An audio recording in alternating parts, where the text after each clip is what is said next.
राधे राधे दोस्तों, आप सभी का मेरे YouTube चैनल ब्रतन पर मैं स्वागत करती हूँ। दोस्तों, आज मैं आप सभी को के समक्ष लेकर उपस्थित हुई हूँ रंग पंचमी।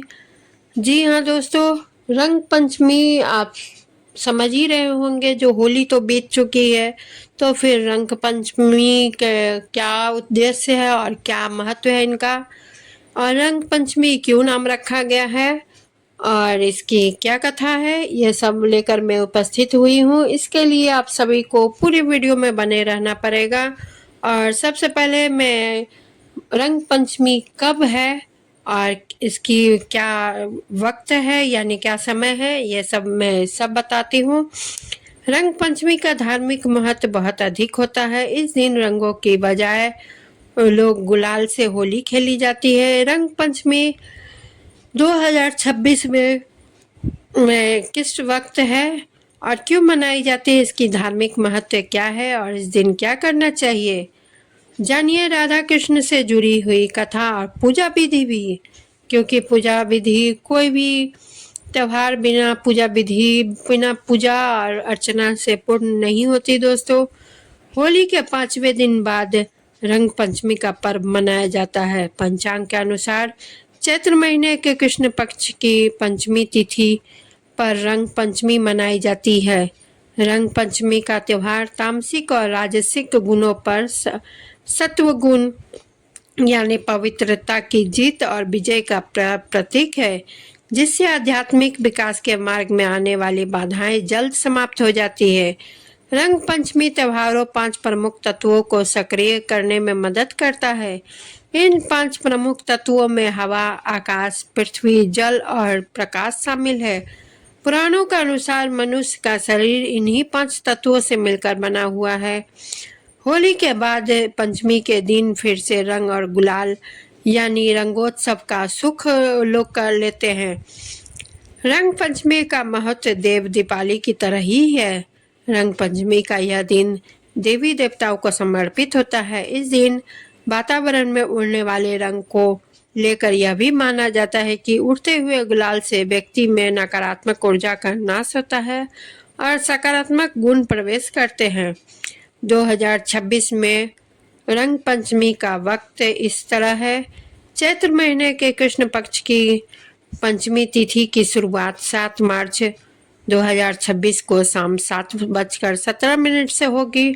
वहीं इस तिथि का समापन 8 मार्च 2026 को रात 9:10 पर होगी।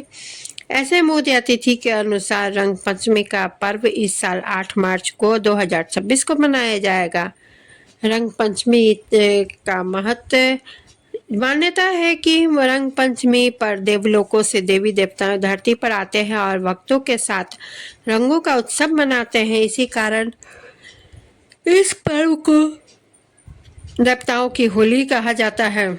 रंग पंचमी से जुड़ी मान्यता यह भी है कि द्वापर युग में भगवान श्री कृष्ण ने राधा रानी के साथ होली खेली थी और इस होली में जहां देवी देवताओं ने उन पर पुष्प की वर्षा की थी, राधा कृष्ण की इस होली में इनके साथ ग्वाले और गोपियों ने भी रंगोत्सव मनाया था। कुछ इसी आस्था को लेकर लोग इस दिन भगवान श्री कृष्ण और राधा रानी के विशेष रूप से पूजा करते हैं और देवी देवताओं का ध्यान करते हुए वहां हवा में अबीर और गुलाल फेंकते हैं। धार्मिक मान्यताओं के अनुसार इस दिन श्री कृष्ण ने राधा रानी के साथ होली खेली थी। ऐसे तो पौराणिक कथा के अनुसार त्रेता युग के आरंभ में जगत के पालनहार भगवान विष्णु ने धूलि बंधन किया था। धूलि बंधन से आशय है कि उस युग में श्री कृष्ण ने अलग अलग तेजोमय रंगों से अवतार कार्य का प्रारंभ किया था।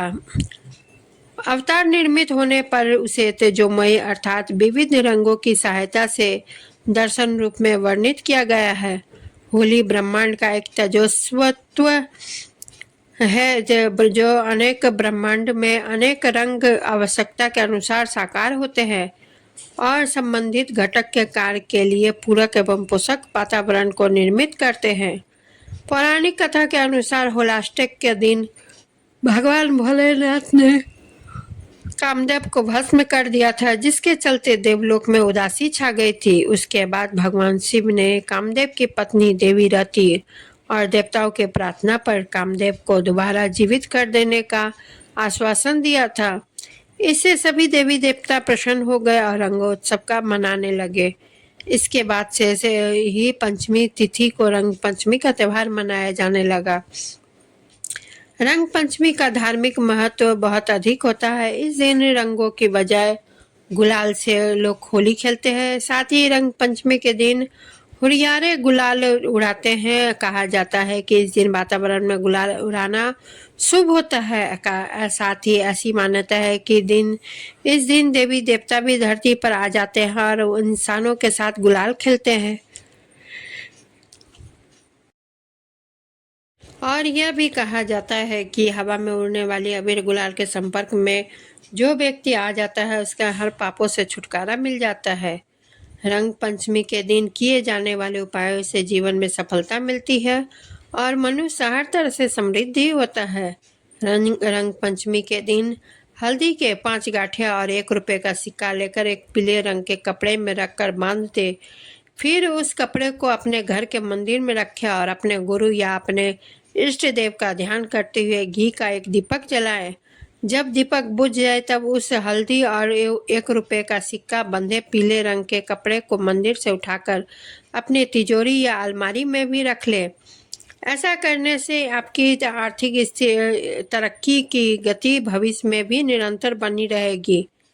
निगेटिव ऊर्जा को दूर करना चाहते हैं तो रंग पंचमी के दिन स्नान आदि के बाद साफ कपड़े पहनकर सबसे पहले हनुमान जी के आगे सिर झुकाकर प्रणाम करना चाहिए। फिर कम से कम 7 बार हनुमान चालीसा पाठ करना चाहिए। ऐसा करने से निगेटिव ऊर्जा दूर होती है। रंग पंचमी के दिन हनुमान जी को गुड़ और चने का भोग लगाएं।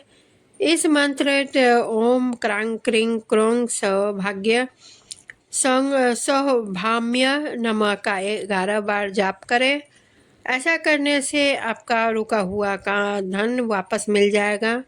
नौकरी को लेकर परेशान है तो रंग पंचमी के दिन हनुमान मंदिर जाकर शहद की शीशी चढ़ाने से परेशानियां दूर होती है। रंग पंचमी के दिन आटे में गुड़ मिलाकर ऐसे पुए पका बनाए और गाय को खिलाएं। साथ ही मंगल के इस मंत्र के ओम मंगलाय नमः का 51 बार जाप करें। ऐसा करने से समृद्धि मिलती। रंग पंचमी के पौराणिक कथाओं के अनुसार एक और कथा है। धर्म ग्रंथों के अनुसार देवी सती ने जब अपने पिता दक्ष प्रजापति के यज्ञ जाकर अपनी देह का त्याग दी थी, उसके बाद भगवान शिव ने वैराग्य उत्पन्न हो गया था। वह गहन तपस्या में लीन हो गए थे। इस बात का लाभ उठाकर असुरराज तारकासुर ने ब्रह्मदेव को प्रसन्न करके यह वरदान प्राप्त किया था कि उसका वध भगवान शिव के पुत्र से ही संभव हो, क्योंकि भगवान शिव गहन तपस्या में लीन है, इसलिए ना तो शिव जी के कोई पुत्र होगा और ना ही उसका कोई वध कर पाएगा। देवताओं ने देवी आदिशक्ति की सहायता की प्रार्थना की तो देवी आदिशक्ति ने पार्वती जी के रूप में पर्वतराज हिमालय और रानी मैना देवी के यहाँ पुत्री के रूप में जन्म लिया। देवी पार्वती और भगवान शिव का मिलन कराने के लिए और शिव जी को तपस्या से उठाने के लिए देवताओं ने कामदेव का आवाहन किया। कामदेव ने भगवान शिव की तपस्या तोड़ने के लिए कई प्रयास किए, जिससे भगवान शिव क्रोधित हो गए और उन्होंने कामदेव को अपनी तीसरी आंख खोलकर अग्नि से जलाकर भस्म कर दिया। तब सभी देवताओं ने भगवान शिव को सारी बातें से अवगत कराया। तब भगवान शिव ने रति को वरदान दिया कि द्वापर युग में कामदेव से भगवान श्री कृष्ण के पुत्र प्रद्युम्न के रूप में जन्म होगा। यह जानकर सभी देवी देवता प्रसन्न हो गए और सो प्रफुल्लित होकर रंग उड़ाकर रंगोत्सव मनाने लगे। कामदेव के भस्म हो जाने से जो वातावरण में प्रकृति में निरस्ता आ गई थी वह सब समाप्त हो गया। इसलिए रंग पंचमी के दिन हवा में रंग उड़ाने का प्रचलन है। रंग पंचमी कैसे मनाते हैं? रंग पंचमी के दिन भगवान श्री कृष्ण और राधा जी की पूजा की जाती है। श्री राधा जी के बरसाने स्थित मंदिर में इस दिन विशेष झांकी सजाई जाती है। लोग हवा में रंग गुलाल उड़ाते हैं, श्रीखंड बनाकर भगवान को भोग लगाते हैं, नृत्य संगीत के आयोजन किए जाते हैं और जुलूस निकाले जाते हैं। तो दोस्तों, आप सभी को मेरी यह कथा कैसी लगी कमेंट जरूर करें और वीडियो को लाइक शेयर करें, चैनल को सब्सक्राइब करें और नोटिफिकेशन बेल को भी ऑन करें। इससे कोई भी न्यू वीडियो का नोटिफिकेशन आप तक तुरंत पहुंच जाए। और इसी के साथ मैं विदा लेती हूँ। धन्यवाद।